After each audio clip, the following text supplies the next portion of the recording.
반갑습니다. 또 한번 인사하실까요? 요즘 코로나로 많이 어려운 상황 가운데 있는데 건강 유의하십시다. 하시갑시다. 건강 유의하십시다. 예, 건강 유의하십시다. 네. 누구나 삶을 살아가다 보면 어려운 문제들을 많이 만나는 것 같습니다. 저보다 더 오래 사신 분들도 많기 때문에 그것에 대해서는 가장 잘 알고 있다고 생각합니다. 물론 교회를 잘 다니든 잘 다니지 못하든 아니면 아예 안 다니든 사람에게는 누구나 어려움과 고난과 시련과 역경이 찾아오게 됩니다. 그래서 우리가 그것을 어떻게 잘 이겨나가고 극복해 나가는가가 우리 신앙생활에 있어서 가장 중요한 것 같습니다. 왜냐하면 그것을 극복하면서 우리가 믿음의 생활이 어떤 것인지를 하나님께서 분명히 알려주시기 때문에 그렇습니다. 초신자, 처음에 와서 잘 모르죠. 하지만 고난을 겪고 또 새로운 문제들을 만나고 그것을 해결하고 또 하나님을 깊이 만나는 그 순간부터 다음에 고난이 있을 때 나에게 하나님께서 어떤 은혜를 베푸시겠구나를 어느 정도 예상할 수 있습니다. 여러분, 그래서 고난이 올 때마다 여러분 좌절하고 낭망하지 마시고 하나님을 바라보십시다. 하나님께서 그 일을 통해서 우리에게 진리를 알게 하시고 지혜롭게 하실 것입니다. 그래서 여러분들이 더 하나님 붙잡고 나가신다면 여러분 넉넉히 어려움을 이기는 저와 여러분이 되실 줄 믿습니다. 제가 자녀가 둘이 있는데 둘 다 저희 아내는 직장을 다녔기 때문에 직장 3개월 휴직한 다음에 바로 3개월 후에는 직장을 다녔습니다. 그러면 그 나머지 한 10개월 동안은 제가 두 아이를 다 봤어야 됐어요. 근데 남자가 두 아이를 다 보는 건 쉽지 않죠.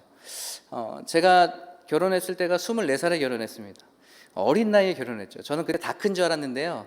지금 24살 보니까 아니더라고요. 저는 어른이라 다 이제 제가 다 할 줄 알고 다 이제 나는 컸다라고 생각했지만 막상 제 25세 첫 아이가 태어났거든요. 첫 아이가 딱 태어났는데 어떻게 해야 될지 모르겠는 거예요. 초반에는 아이가 있으니까 너무 신비하기도 하고 너무 기쁘기도 하고 그래 우리 잘 키워보자 아내랑 같이 이야기도 해봤지만 아내랑 같이 있을 때랑 저 혼자 아이를 볼 때랑은 정말 차이가 많이 있더라고요. 아내가 이제 3개월이 지나서 4개월째부터 직장을 다니기 시작하는데 저는 이제 혼자서 이 아이를 아내가 올 때까지 저녁까지 이 아이랑만 둘이서 같이 보는 겁니다. 아내가 저에게 굉장히 걱정을 많이 했어요. 잘 볼 수 있을까? 잘 보지 당연히 내인데 내가 잘 볼 거야 라고 이렇게 호언장담했지만 막상 제가 하루 이틀 3일이 지나니까요 몸도 마음도 지치기 시작했어요. 저는 이렇게 금방 지칠지 몰랐어요. 그래서 한 달 이상 가겠지라고 생각했는데 이게 아니에요. 하루 지나니까 벌써 지쳐 있더라고요. 그러면서 온종일 이 아이한테 재우고 먹이고 또 기저귀 갈아주고 또 재우고 먹이고 기저귀 갈아주고 놀아주고 재우고 먹이고 기저귀 갈아주고 이게 반복된 계속 생활 속에서 저는 아이를 향한 사랑의 마음이 있기 때문에 넉넉히 이길 줄 알았거든요. 근데 여러분 혹시 그 산후 우울증이라고 들어보셨습니까? 예.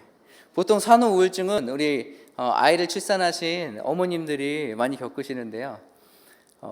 저는 이게 산후 우울증 완전 깊숙이까지는 아니어도 이게 산후 우울증 아닐까라는 생각이 들 정도로 굉장히 힘든 시간을 보냈습니다.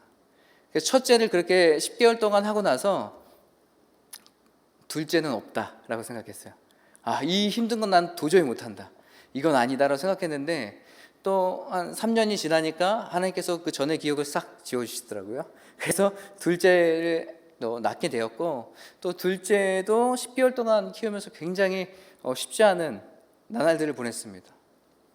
제가요 그 쉽지 않은 나날들을 보내면서 이게 산후 우울증이구라는 그런 것들을 느끼면서 굉장히 제 삶 가운데 절망이었어요. 왜냐하면 내 시간이 하나도 없는 거예요. 내가 하고 싶은 거 있고 해야 될 일이 있는데 이 아이한테 얽매여 있으니까 아무것도 할 수 없는 거예요. 아이를 재웠고 잠깐 나오려고 그러면 아이가 또 깨가지고 다시 가서 달래줘서 다시 재워야 되고 그러면서 저도 해야 될 일이 있는데 같이 자버리는 거예요. 그럼 눈 뜨면 못해 있는 거예요. 너무 이게 많이 스트레스고 어려움이었는데 그럼에도 불구하고 그 삶에도 소망이 있었습니다. 그 소망은 무엇이냐면 하나님 막 이렇게 우리가 하면 좋겠지만 아내가 저녁에 돌아온다는 것입니다. 매일매일 힘들고 어렵지만 정확한 시간에 저녁 6시가 되면 아내는 집에 돌아올 것이다. 이것이 제 마음 안에 있었기 때문에 어렵고 힘들어도 그때까지 참는 거예요. 물론 아내가 온다고 해서 육아에서 다 벗어나는 건 아니지만 그래도 누군가 함께 같이 대화하고 같이 대신 무언가를 해줄 수 있는 사람이 같이 있다는 것은 얼마나 큰 저에게 소망인지 모르겠습니다. 그래서 날마다 고난하고 힘들고 때로는 우울증 같은 것이 내게 찾아올지라도 내가 거기에서 소망을 놓지 않고 있었던 건 아내가 온다는 것이었어요. 하나님, 이 아내 돕는 배필이죠. 감사합니다 하고 아내 오기만 하면 얼마나 기다렸는지 몰라요. 여러분, 이스라엘 백성들 안에 이 시기는 바벨론 포로 시기입니다. 바벨론 포로 끌려갔다는 것은 여러분 상상이 되십니까? 저는 아직 그만한 어려움, 이 정도만한 어려움을 겪어보지 못했기 때문에 제가 감히 뭐라고 얘기할 수는 없습니다. 하지만 잘 살고 있다가 어느 날 포로로 끌려가서 종된 삶을 살아간다고 여러분 생각해 보십시오. 그게 얼마나 괴롭고 고통스러운 삶이겠습니까? 저는 아마 상상조차 못할 거예요. 여러분, 요번에 비가 많이 왔죠. 많은 사람들이 수해를 입었습니다. 어려움을 입었어요. 그 어려움 입은 사람들, 저는 수해를 입지 않아서 그분들의 마음을 100% 공감하지 못해요. 하지만 어렵겠구나는 알고 있죠. 당사자가 되지 않는 이상 저희는 그 마음을 100% 알 수 있다는 건 거짓말입니다. 알 수 없어요. 안타깝고 그냥 마음이 아픈 상황이죠.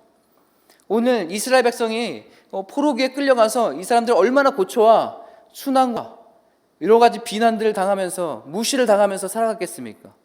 그리고 자기 가족들과 뿔뿔이 흩어지고 누구는 죽고 누구는 살고 내가 어디에서 제대로 살아가야지도 모르는 그 막막함 속에서 얼마나 괴로운 삶을 이 이스라엘 백성들이 살아갔겠습니까? 오늘 그런데 이 예레미야 예가에서 예레미야는 오늘 절망만을 이야기하고 있지는 않습니다. 오늘 예레미야가 어떻게 하나님의 소망을 선포하고 있는지에 대해서 여러분과 같이 나누려고 합니다. 오늘 말씀에 보니까요, 우리 3장 19절부터 읽었지만 1절부터 18절까지의 말씀에는 얼마나 고통과 고난 중에 있는지를 나열하고 있습니다.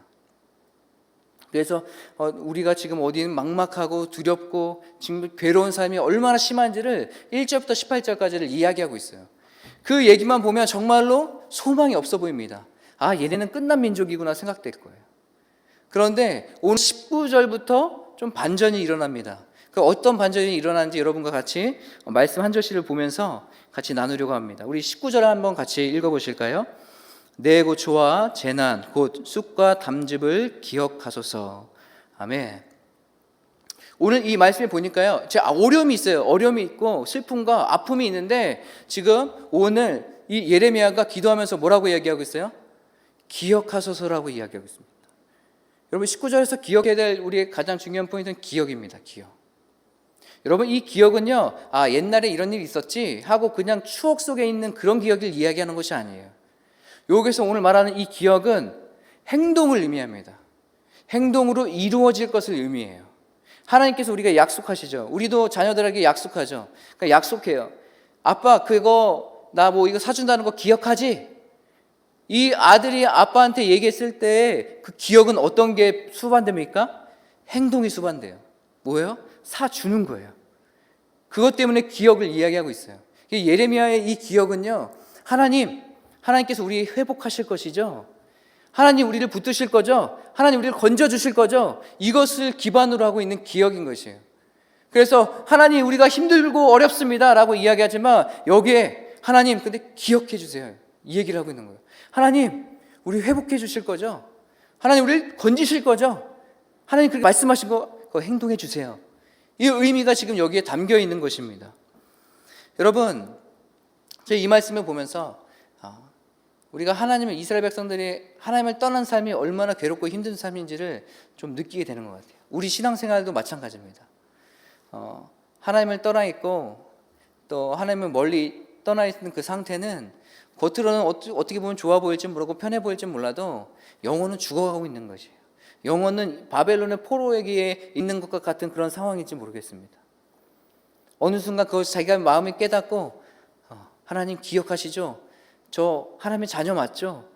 하고 다시 하나님을 부르신다면 여러분, 하나님이 만나주실까요? 만나주지 않으실까요? 만나주시죠. 하나님은 그 말씀을 기억하고 있는 것이에요. 네가 내 자녀다라는 것이죠. 우리 20절을 우리 같이 보도록 하겠습니다. 내 마음이 그것을 기억하고 내가 낙심되오나. 지금 예레미야가 이거 기억하고 있어요. 우리도 있죠. 하나님은 소망이시고 생명이시며 나를 온전하게 이끄실 것입니다라는 걸 기억하고 있어요. 그런데 상황이 어렵고 힘드니까 어떻게 해요? 상황을 보니까 답답한 거예요. 답이 없는 거예요. 내가 어떻게 해야 될지도 모르겠고, 내가 여기서 그냥 끝날 것만 같은 그 두려움, 답답함, 이것이 지금 예레미야에게 있는 것이에요. 보니까 하나님 기억하시죠? 근데 옆에 주변 다 보니까요, 다 고초와 고난을 당하고 있어요. 이게 끝나지 않을 것 같아요. 어려워요. 힘들어요. 그러면서 지금 하나님 앞에 이렇게 고백하고 있는 것입니다. 여러분, 혹시 여러분 이 삶이 우리의 삶이 아닙니까? 우리가 하나님을 믿는다고 하지만, 입으로는 믿는다고 하고, 하나님 난 하나님의 자녀이죠 라고 아는 것 같아요. 근데 정작 상황을 보면 자꾸 무너지고 쓰러지죠. 근데 예레미야는 여기서 끝나지 않습니다. 우리 21절과 22절을 한번 같이 읽어보실까요? 이것을 내가 내 마음에 담아 두었더니 그것이 오히려 나의 소망이 되었사옴은 여호와의 인자와 긍휼이 무궁하심으로 우리가 진멸되지 아니함이니이다. 아멘. 지금 오늘요, 이 예레미야가 오늘 하나님의 그 말씀을 기억하는 것이에요. 그 기억하는 걸 어떻게 기억해요? 날마다 묵상하는 거예요. 여러분, 우리가 어려움의 문제들이 우리에게 닥쳐옵니다. 그러면 여러분 어떻게 하십니까? 여러분, 코로나로 굉장히 힘들고 어렵죠. 코로나로 어떻게 실직되는 사람도 있고요. 코로나로 병에 걸려서 또 가족을 잃은 사람도 있고요. 그 고통 때문에 멀리 떨어져서 당분간 살아야 되는 사람들도 있고요. 또 경제적인 어려움 때문에 힘들어하시는 분들도 계시고요. 얼마나 두렵고 힘들고 어렵습니까? 그런데 여러분, 코로나 이때 여러분의 어려운 문제가 닥쳐왔을 때 여러분은 어떻게 하시겠습니까? 그 문제를 바라보고 그 문제를 묵상하면 그 문제가 해결되나요? 아니요, 그렇지 않죠. 그 문제는 더 커질 뿐이에요. 내 마음 안에서. 내 삶 안에서 문제를 묵상하고 문제를 바라보기 시작하면서 문제만, 여러분들이 이걸 해결해야 되는데 이걸 해결해야 되는데 라는 마음을 가지고 계속 문제만 바라본다면 여러분 삶 가운데 해결되는 건 아무도 없습니다. 오늘 예레미야가 뭐예요? 내 마음에 이 하나님의 말씀을 기억하고 묵상했더니 어떻게 돼요? 그 절망 중에서도 소망을 품게 되기 시작하는 것이에요. 우리 한국 땅 지금 전 세계가 코로나로 지금 절망 가운데 있지 않습니까? 많은 사람들이 죽고 아프고 다치지 않았습니까? 이것만 보면 정말 절망이에요.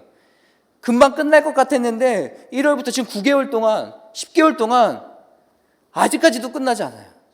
전문가들은 내년까지라고 보고 있어요. 내후년도 될지도 몰라요. 언제 끝날지 모르는 이 어려움과 상황 가운데 여러분은 무엇을 바라보시겠습니까? 무엇을 묵상하시겠습니까? 코로나19를 묵상하시겠어요? 아니면 이 문제의 해결이신, 우리에게 살리실 그 하나님을 묵상하시겠습니까? 저는 이 후자가 여러분의 삶이 되길 소망합니다. 우리가 하나님을 묵상하십시다. 그러면 여기에 말씀에 나와 있던 것처럼 우리 안에도 소망을 품게 될 것이에요. 절망 중에도 소망을 품는 저와 여러분이 되시길 바랍니다. 오늘 말씀에 보면 인자라는 이야기가 나옵니다. 여호와는 인자하시다. 이 인자하심은 헤세드입니다. 무조건적인 하나님의 사랑을 의미하고 있어요. 그러니까 이 기자가 이 말씀을 묵상하고 하나님의 인자심과 긍휼하신 하나님의 성품을 묵상하니까 소망이 생길 수밖에 없는 거예요. 왜요?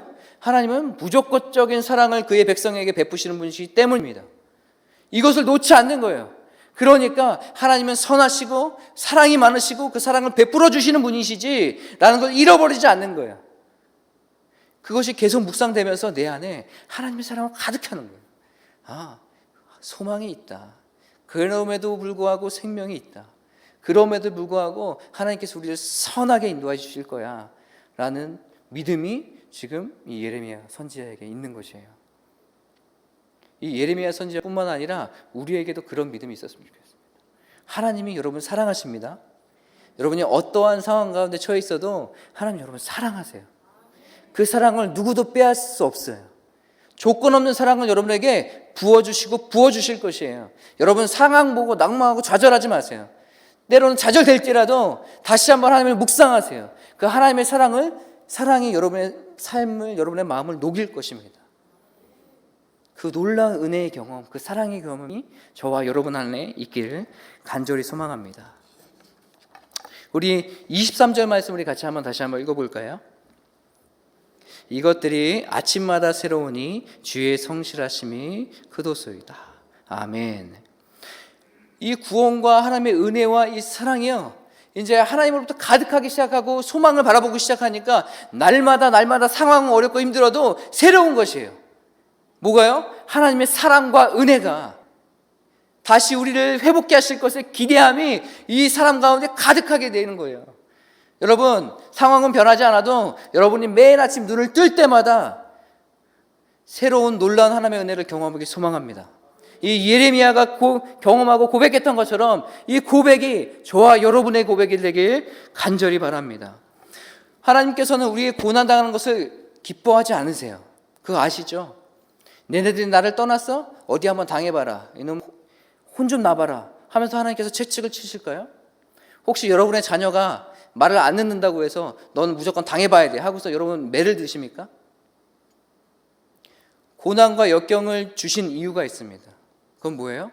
하나님께서 다시 이 백성이 나에게 돌아오길 원하시는 것이에요. 다시 한번 나를 찾기 원하시는 것이에요. 세상에 아무리 권력을 잡아봐도 그것이 아무 소용없고 정말 너가 잡아야 될 것, 너가 바라봐야 될 것이 바로 나다라는 것을 이 고난과 역경을 통해서 하나님께서 우리에게 말씀하고 있는 것이에요. 오늘 시편 119편 71절을 한번 같이 보시겠습니다. 한번 읽어보시겠습니다. 고난당하는 것이 내게 유익이라 이로 말미암아 내가 주의 율례들을 배우게 되었나이다. 아멘. 오늘 시편 기자는 뭐라고 이야기하고 있습니까? 고난, 어려움, 힘듦 내 삶 가운데 있지만 이것으로 말미암아서 이것이 나의 유익이 된대요. 세상 사람들이 바라볼 때는 다 손해보는 것 같고 아유 어렵게 사네 라고 할지 모르겠어요. 하지만 이 시편 기자는 뭐라고 이야기하고 있어요? 이것이 나에게 유익이다라고 말씀하고 있어요. 왜요? 오늘 말씀해 보니까 이로 말미암아 내가 주의 율례들을 배웠다라고 말씀하고 있어요. 여러분, 고난과 역경을 통해서 여러분들이 하나님의 지혜를 깨닫고 하나님께서 주시는 놀라운 은혜를 경험하기 시작한다면 여러분, 그 고난은 우리에게 유익이 되는 것이에요. 이 유익이 우리 삶 가운데 있게 소망합니다. 고난을 통해서 절망하지 말고 하나님의 진리를 바라보시기 바랍니다. 하나님께서 어떻게 나에게 놀라운 일을 행하실지 기대하시기 바랍니다. 저는요, 가끔 고난이 오고 힘듦이 올 때마다 그런 생각을 해요. 하나님께서 얼마나 큰 은혜를 또 저에게 베푸시려고 또 이런 고난을 허락하셨나. 큰 고난일수록 더 큰 은혜를 주시고 더 큰 기대함을 주세요. 매번 그렇지는 않지만 고난이 올 때마다 그렇게 하려고 더 노력해요. 이 고난을 통해서, 힘듦과 어려움을 통해서 하나님께서 나에게 새 길을 열어주시고 피할 길을 내어주시고 더 놀라운 은혜를 채워주시고 내가 깨닫지 못했던 하나님의 진리와 계획하심을 알게 하시는 거죠. 이걸 하나하나 넘기면서 알 때마다 그것이 내 삶 가운데 얼마나 소중한지요. 하나님 진리를 하나씩 깨달을 때마다 여러분은 더 살게 되는 것이에요. 더 생명을 얻게 되는 것이에요.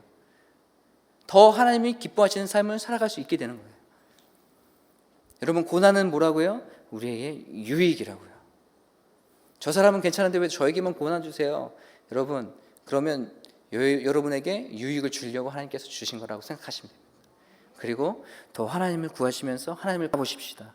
그러면 하나님께서 피할 길을 내서 우리를 승리케 하시고 넉넉히 이길 수 있도록 하나님께 더 인도해 주실 것입니다. 우리 25절과 26절 한번 같이 보시겠습니다. 기다리는 자들에게나 구하는 영혼들에게 여호와는 선하시도다. 사람이 여호와의 구원을 바라보고 잠잠히 기다림이 좋도다. 아멘. 아멘. 여러분, 하나님은 선하시죠? 하나님은 선하십니다. 어떤 상황 가운데서도 하나님은 선하십니다. 우리가 그것을 날마다 선포하고 살아가기 소망합니다. 우리가 어렵고 힘들 때마다 이 이스라엘 백성들처럼 고난 가운데 있을 때에도 여러분, 그럼에도 불구하고 하나님은 선하십니다라고 우리의 삶 가운데 선포하심이 반드시 필요합니다. 내 인생에 내가 주인이 돼서 내 인생에 내 고난이 나에게만 있고, 또 이 고난이 그냥 내 업보 때문에 막 그렇다 이렇게 생각하시면서 살아가기 시작한다면 여러분, 문제 해결은 거의 되지 않습니다. 그 어려움에도 우리가 넉넉히 이길 수 있는 것은 이 예레미야 기자가 얘기했던 것처럼 하나님은 선하십니다.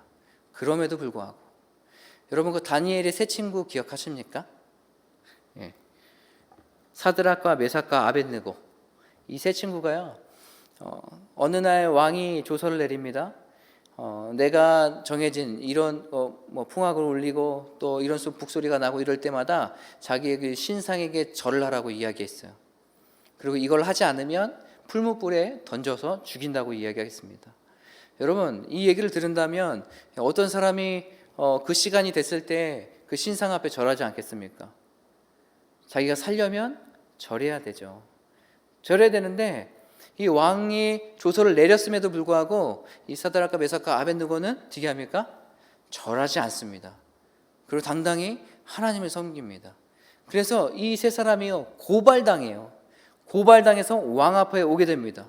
왕 앞에 와서 이제 왕이 얘기하는 거, 너희들 왜 그거 안 해? 내가 조서를 내렸는데 내 말 무시하냐?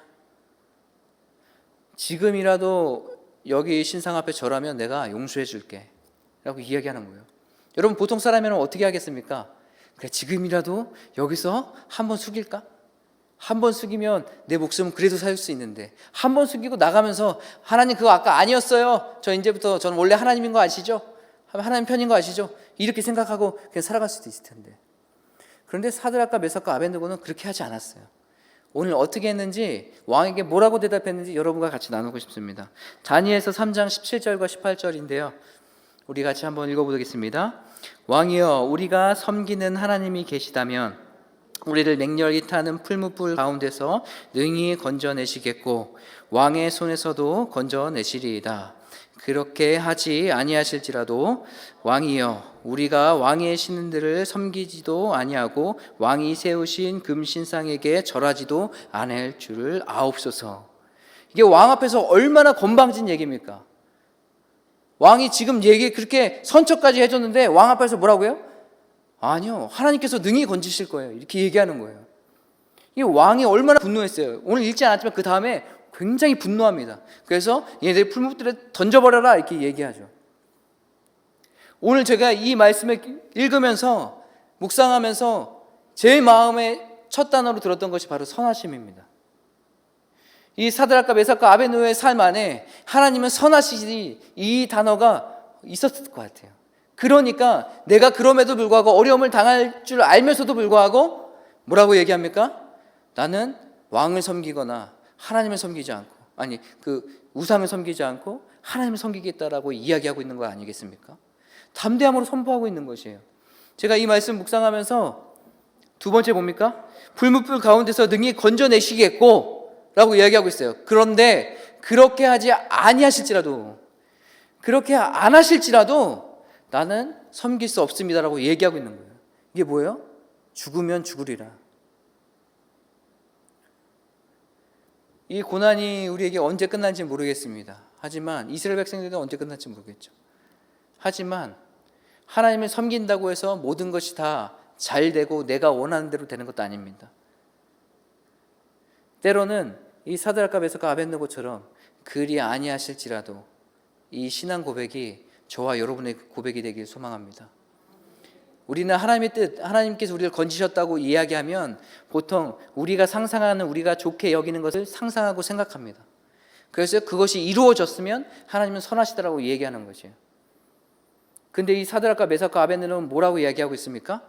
하나님께서 건져내시겠고 왕의 손에서 건져내시겠지만 그렇게 아니하실지라도 나는 하나님을 우상을 섬기지 않겠습니다 라고 이야기하고 있는 것이에요.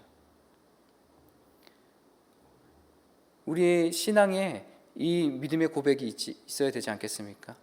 그리 아니하실지라도 하나님, 이 어려움이 더디게 해결될지라도 하나님, 그래도 하나님 붙잡고 하나님 나아가겠습니다. 하나님, 이 고통과 이 가난이 내 대해서 해결되지 않을지라도 내가 포기하지 않고 하나님의 뜻을, 또 하나님의 말씀을 묵상하며 소망을 품고 살아가는 제가 되겠습니다. 이 믿음의 유산이라도 아이들에게 흘려주고 가겠습니다. 이런 믿음과 신앙의 고백이 우리 삶 가운데 있어야 되지 않겠습니까? 오늘 이 시대를 살아가는 우리 평화교회 성도 여러분, 많이 힘들고 어렵죠. 코로나로 또 경제적인 어려움도 있고요, 또 이웃들과의 관계와 또 어려움들도 있습니다. 또 마스크를 쓰고 다니지 않으면 또 벌금을 물기도 하고, 또 사람과 대면하는 것이 더 이제 어려워지고, 또 만나기도 쉽지 않은 그런 상황 가운데 계속 있는데, 그럼에도 불구하고 여러분 포기하지 마시기 바랍니다. 하나님은 선하시고 지금도 역사하시고, 또 우리 상황이 지금보다 내가 생각하는 것처럼 더 좋아지지 않을지라도 그럼에도 불구하고 하나님을 더 섬기고 하나님께 더 다가가는 저와 여러분이 되시기를 바랍니다. 사랑하는 성도 여러분, 저는 오늘 이 평화교회에서 마지막 설교